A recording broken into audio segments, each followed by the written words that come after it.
You found it. Your home for the best content on your favorite team, the Fighting Tigers of LSU. Do us a favor. Subscribe to the channel. Leave your comments below. And be sure to smash that like button.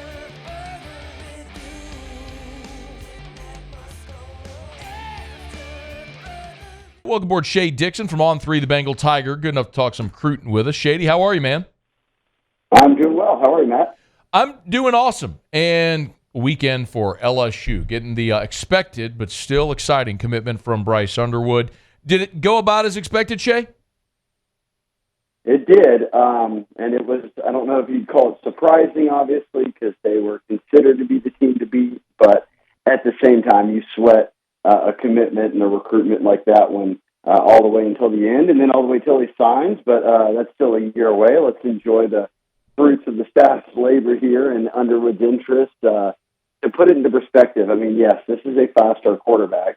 This is the number one quarterback in the country, but also the number one overall prospect. And really, there's a field that Charles Power, On3 National Director of Scouting and Rankings, and he's done this for a long time.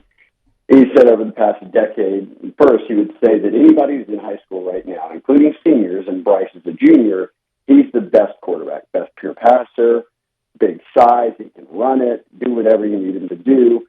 But just his mechanics and his arm and everything that he does with the ball is so advanced for a kid his age. So he is the best quarterback in high school. But then he would put him up there, and the ratings agree with it, as one of the best quarterbacks of the past decade plus, which would include guys like Bryce Young and Trevor Lawrence, and Justin Fields was in that mix. And these are guys who went on to be very high draft picks, and teams are banking on Sundays. So this is about as big as it gets. I did a story this week, Matt, of the top 20, or over the past 20 years, the top 10 highest rated, so not ranking, just rated, players that LSU has signed and where he would fit in. He would be number 3 right now, behind Leonard Fournette and Russell Shepard. But given that we still have a year of ranking shuffling to come, he could continue to climb that list. It won't shock me if he ends up being number 1 on the list when everything's said and done. Shea, the natural feeling from a lot of LSU fans is, oh my goodness, 11 months. How do you keep this class together? How do you keep this class together? Well, I think the good start is what they've done. I mean, you've got a trio of 5 stars, including Harlem, the number 1 running back in the country, who committed a week ago out of New Orleans, or a few days prior to Bryce Underwood on Thursday committed. That gives them the state's number 1 player in Louisiana, but also the number 1 running back out there, number 1 wide receiver, a 5-star out of Texas, and DeCorian Moore is already committed.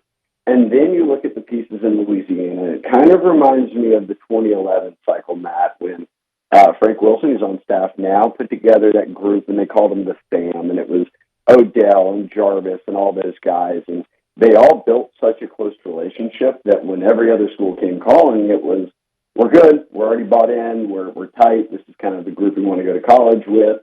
And we're seeing that now. I think it's being spearheaded really by Keelan Moses, who is here in Baton Rouge. And for all the sort of hand-wringing and frustration of losing Dylan Moses, his older brother, here we are, fast forward however many years later, and his younger brother, the middle brother, Keelan, is committed to LSU and is really kind of the ringleader of the class. And I think when you build a foundation around Louisiana, that's where guys start to follow suit and don't leave the state. And then, of course, when you've got that kind of talent, plus Underwood and DeCorian Moore from outside the state, others see that and say, I want in. So beyond them having 3 5-stars already committed, and all of them being number 1 at their position, and them having the number 1 class, I look at the guys they've got in state: Keelan Moses at linebacker, Brett Bordelon as an interior offensive lineman, J.D. LaFleur at tight end, Teron Francis coming out of New Orleans at receiver. Each one of those guys is ranked number 1 in Louisiana at their position. So the other guys in Louisiana see, hey, look, everybody's getting on board, and that makes it a little bit easier for LSU staff to say, hey, come on, join them. And then as you continue to carry that momentum, you hold on to that number 1 class. That's 25, and obviously there's tons of reason for excitement for that. And Shea Dixon's with us at Shea Dixon On3 the Bengal Tiger. Shea, are there still or what names are still on the board possibly to add for the 24 cycle before the February signing date? There's really just one high school guy. His name's Terry Bussey. He's coming out of Texas, and he's an athlete who the who's who are after. He's committed to A&M and has been committed to A&M since September, I believe, is when he shut things down. But LSU's sort of always been on his list of top teams, and he did not sign in the early period because of A&M's coaching shuffle. And he said, hey, look, I want to see what happens at both A&M and other schools. So he's still giving LSU a look. They are all over him. And, I mean, I will note, they have flipped 4 A&M commitments into their class, including 2 big-time D linemen in Gabe Relaford and Don McKinley from Louisiana. Then most recently, or I guess recently with the guys who have signed, they flipped Cohen Eccles on the early signing period, who is one of the top interior offensive linemen in America. So they've done a really good job of going after A&M's class, obviously capping it off like with a guy like Terry Bussey, a 5-star and number 1 athlete in America. That takes it to another level. We'll see if they can pull it off. But that's the one name they're still in the hunt for, and they've got a puncher's chance here. If he wanted to go to A&M and was dead set on it, he would have signed in December, and he didn't. So he's at least leaving that kind of door or the window cracked for other teams. Shea, I probably oh, by the way, before we get to the February signing date, I know there's always guys take official visits in January. Is it just Terry Bussey, or is there more on the January recruiting calendar before we get to that February signing date? Well, Don McKinley has flipped from A&M, but he did it after the early signing period. So he'll sign in February and make it official, and he still has his LSU official visit. But Terry Bussey already used his. He'll just come on an unofficial visit. So really it's kind of cleaning up like a guy like McKinley, where you can still have him in for a visit, going after a guy like Bussey. But then it will shift to 2025 recruiting, and then obviously the portal. I'll come back to the portal, but one more, and this may actually fall in line with the conversation about Bryce Underwood, but obviously there's coaching staff changes. LSU hasn't even hired an OC yet, Shea, and we still don't know who a lot of the position coaches are going to be on the defensive side of the ball. Clearly that didn't, the no OC didn't impact Underwood, so I guess 2-part. Number one, why? And then what's been the reaction to the defensive staff changes that you've heard ear to ground in recruiting circles?